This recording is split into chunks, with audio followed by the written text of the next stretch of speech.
বিরুদ্ধে বক্তব্য হলে মুসলমান সেই বক্তব্য শুনতে রাজি না। ঠিক কিনা মুসলমান? দুহাত তুলে আল্লাহকে দেখাও।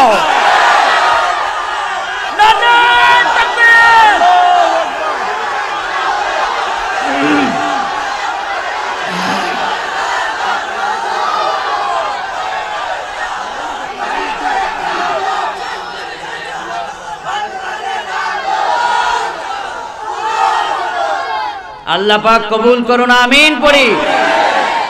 কোরআনের সাথে থাকার দরকার আছে না নাই? কোরআনের মালিক কে? আমাদেরকে সৃষ্টি করেছেন কে? যে আল্লাহ আমাদেরকে সৃষ্টি করেছেন সে আল্লাহর দেওয়া বিশ্বগ্রন্থ কোরআন পেয়ে আমরা খুশি না বেজার?